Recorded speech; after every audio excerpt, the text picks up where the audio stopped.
The Smarter Money Life podcast is sponsored by Forum Credit Union, a member-owned financial cooperative serving members since 1941. Forum, your trusted financial partner, helping members live their financial dreams every day. Hey everyone, I'm Andy Mattingly. And I'm Nicole Royal. Ready to feel more confident with your money? Then you're in the right place. This is Smarter Money Life. So, big week coming up for you next couple of weeks, right? Yes, my kids are going to go spend the week at my mom's house. They call it Camp Grandma. I love that. Yep. I love that. My brothers are going to take them fishing and hang out for the week. All kinds of stuff. Yeah, it'll be a good time. Grandparents do all kinds of fun things with them. Yes, they're very much looking forward to it. Very good. Very good. Well, Nicole, where are we starting today? Today we're tackling one of the most important and honestly most overlooked money topics out there. Raising money smart kids. On an earlier podcast, we talked about the accounts your kids should have. And from that, we had a lot of questions about what should kids know about money. So today we are going to dive in deeper to this concept.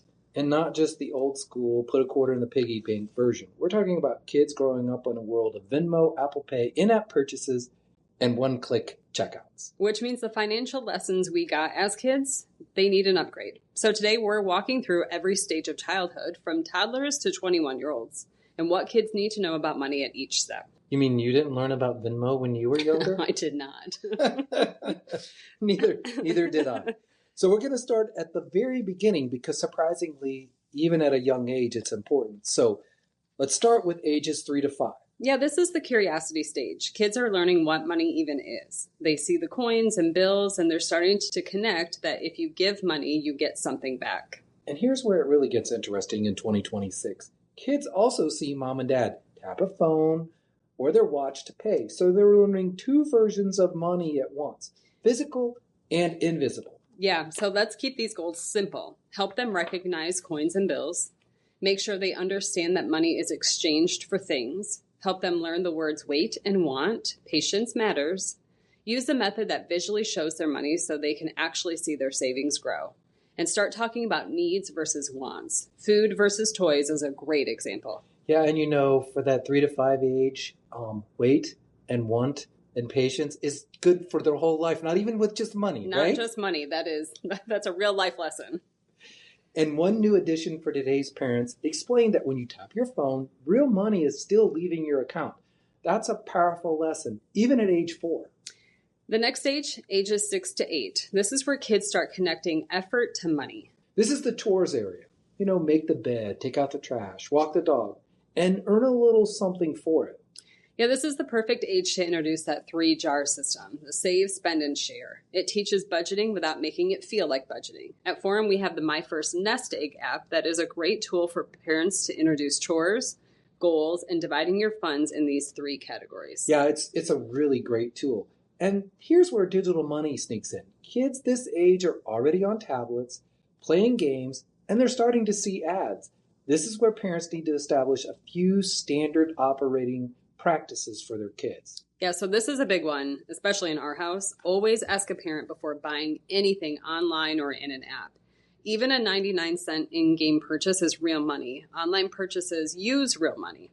This is not just a tapping of the button. That dollar comes from somewhere. Yeah, and in games they make it seem like it's play money. Oh, yeah. Right? Yep. This is also a great age to start letting them make small decisions with their own money. Maybe at the store, maybe online while you're watching. Because learning to spend is really part of learning to save.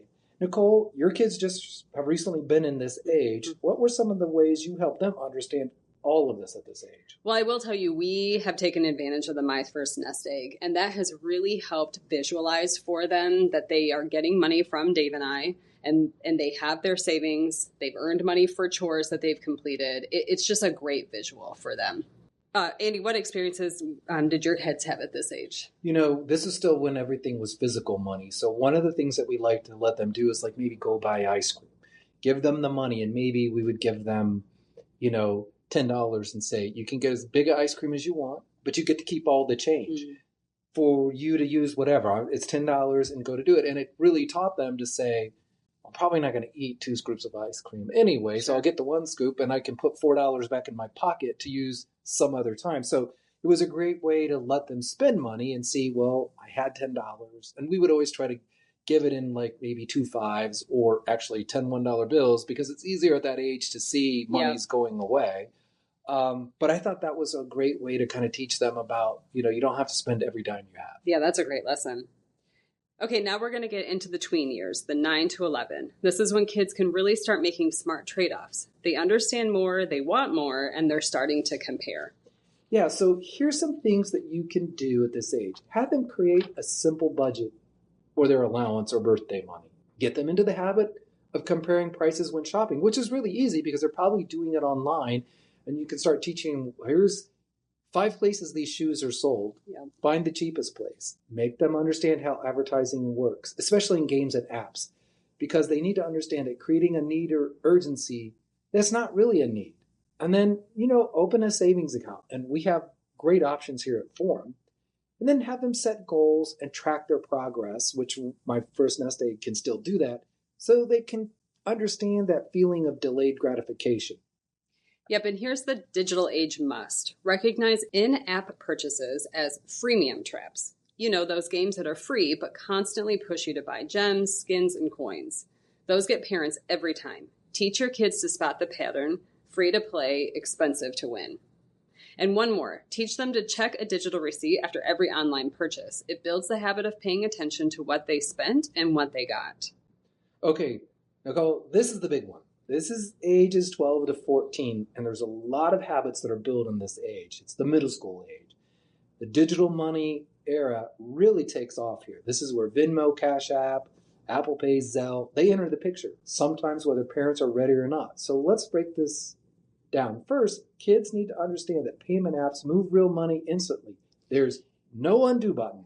Yep. Always double check the recipient before hitting send. One wrong username and that money is gone. And this is a big one. Never send money to strangers. Scammers target teens through gaming platforms, Snapchat, Instagram, you name it. Hey, send me $20 and I'll send you $100 back. It's always a scam. And then the importance of strong passwords, that 2-factor authentication on every financial app. And teach them to spot phishing texts and fake links because they're getting more convincing every day. Other key lessons at this age, understand debit versus credit cards, maybe starting them on this managing a monthly allowance because they're going to start earning money from babysitting or yard work. They're probably also getting into subscriptions. Talk to them about how things auto-renew, especially for their streaming and gaming apps. And this is where you also maybe want to introduce this compound interest or this idea that if you put some money in savings, it'll start working for you and add more money to it. Yep. This is the age where kids can really start to own their own money decisions, but they need a coach, and that's the parent's role here. Now we're in the high school years, 15 to 17. First jobs, first cars, first real paychecks. And the first real opportunity to mess up. In a good way. Mistakes at this age are cheap. Mistakes are often $25 experiences. Exactly. So here's what kids at this age need to know. One, they need to understand a paycheck. You need to understand that there's gross pay, and then there's the net pay and what all of that means and that they need to plan off the net pay. Have them, set a direct deposit into a checking account because that way they'll have a spending account. And then talk about this checking account and the debit card and the responsible way to use it. And then also reiterate the payment apps, about keeping balances low on the payments apps and transfer money to their checking account regularly. Yeah, and here's a pro tip too. Turn off that public transactions on Venmo. Nobody needs to know your teenager's entire social life. That's a good one. And they'll understand that more as they start paying for more things that they don't want their parents to see. They also need to understand the risk of peer-to-peer payments. Once it's sent, it's usually gone. There's no chargeback like a credit card. Some other big ones at this age. Build a simple monthly budget with real income and expenses. Track online spending. Those small purchases add up fast. Understand credit scores. What are they and why do they matter? Learn about what cars cost, insurance, gas, maintenance, not just that car payment. And then start a Roth IRA if they have earned income. This is a game changer. Yeah, and I want to come back to this about car cost. Even if you're not making them pay it, make sure they understand how much it fills up with gas and how much insurance is going to be because we're about ready to launch into that, the 18 to 21-year-olds. That's when they're starting to make bigger financial decisions, and it really shapes their future. And the digital money habits that they build earlier, they're either going to pay off because they're good or going to catch up with them because they're not very good with it. Yep. At this age, the checklist gets serious. Build credit responsibility with a starter credit card, paid in full every month. Understand student loans before signing. Interest, repayment, the total cost. Create a real budget for rent, food, transportation, and savings. Manage digital wallets as part of an overall budget, not a separate fund money stash. And back to the student loans, a lot of parents don't realize that when their kids turn 18, they're not going to see when they're at college what they're signing up for. It's their account. They're 18. They're an adult. Another thing I think is important, because they will be able to do this, is the buy now, pay later traps. And the apps look harmless, but missed payments can actually hurt a young person's credit before they even build any. And a lot of times parents are like, well, they're not buying anything big. They will do buy now, pay later for a pizza. Right. If you're not careful, paid off over 4 weeks. And then you miss that $4 payment, and now you have a negative mark on your credit. Exactly. Yeah. And then here's something else a lot of parents don't think about: the tax side of payment apps. If your young adult is doing side hustles, gig works, or reselling, they may get a 1099-K from Venmo, PayPal, or Cash App. So that income is taxable, so they need to know about it. Okay, so this is a big one. Fraud protection. Freeze your credit, monitor your accounts, and turn on account alerts. And then the final big four for long-term success. They need to start an emergency fund. Even if it's $500 can make a difference, because they may have a car and they need to get new tires or something. So they need to understand that. We already talked about contributing to the Roth IRA, but even while they're in college, they may be working somewhere that offers a 401k that will match. That's important. They need to understand more about health insurance, auto insurance, if they're in school or not, renter's insurance, and they need to understand how to file taxes. Even if you're still doing it for them, they need to understand all of those things. And finally, avoid lifestyle inflation. Just because you earn more doesn't mean you need to spend more. And that right there might be the single most important lesson of this entire episode. And that lesson is good for everybody, not just teenagers. Yes. And if you had to boil this whole episode down to one takeaway, what would it be? Today's kids are growing up in a cashless, tap-to-pay, app-driven world, which makes early conversations about money, digital money especially, more important than ever. Now, before we wrap up, we're going to do something a little different. We talk a lot about what parents should do, but we're going to share a few real-life lessons from our own families about maybe giving you some ideas of what we've done and what we've learned and where you can be. So we're going to start with the first question that we're both going to answer. What's one money lesson that your kids taught you? Well, I think Reagan loves to kind of turn the lessons we're giving her back around on us. So one weekend back near Father's Day, we were out shopping at Lowe's. We bought a grill and a new patio set. And she was sitting on the patio set and she looked at Dave and I and she said, now, was this a planned purpose or did we save for this? That's good. Yeah, so she likes to use them on us. That's good. One of the lessons when the kids were really young, that this was still cash, they would have their money in different spaces. I was like, well, why don't you keep all your money together? And they're like, well, this is the money I'm spending. This is the money I'm saving for this. This is the money. And it's like, when I go back and think about it, it really helped me understand why it's important to have, even though it was a little more difficult, to have a separate savings account for each thing you're saving for, and you can see it because they would count their money and know. And today they all still use it. They have different buckets for what they're doing, and they can see it. So that was a lesson that I thought was really good. Yeah, that's great. Now, have your kids ever made a money mistake that turned into a great lesson? Yeah, I talked about this a few podcast episodes ago. My daughter in 4th grade had fun money for doing various things throughout the year, and they had Friday sales. They could buy things. Well, she spent all of her money on those Friday sales. And at the end of the year, they had a bigger opportunity to purchase some more fun things. And she didn't have any money left over to do that. So again, it was an easy life lesson for her. It didn't cost any real money. But I think that importance of saving a little bit longer kind of has really stuck with her. I think one of the money mistakes is that when you start letting your kids buy some of their clothes, and they have to have a certain thing, and they buy it, and then they're kind of stuck having to wear it. Yep. And you're like, that's really, you picked that. And they're like, I really don't like this winter jacket anymore. It's like, but you had to have it. and you're not getting another one. And so then it's more like, yeah, I don't have to be into the like fashion is fickle type of thing. Right. So I thought that was a good lesson for them, which they've seemed to carry over. It's like, do I really need that or not? It's good. What's one thing you're glad you started teaching your kids early? Well, we're really happy that we've really kind of driven home to them that Dave and I work hard for our money, and that the things that we get to do as a family, the whatever we're spending our money on, that comes from two people that are working hard to save that money and, you know, to get that money, that they understand that kind of that correlation. Yeah, that's really good. I think the one lesson that I'm glad that we taught our kids at Angie and I did is that buying used is okay. All of my kids have bought used cars. None of them have bought new cars because we pretty much always buy used cars because we look for value. Yeah. It's not the cheapest car. It's the car that has the most value. What's the right miles? Does it have good tires on it? So I'm not going to have to get new tires. So to look for value. And they do that in everything. Furniture.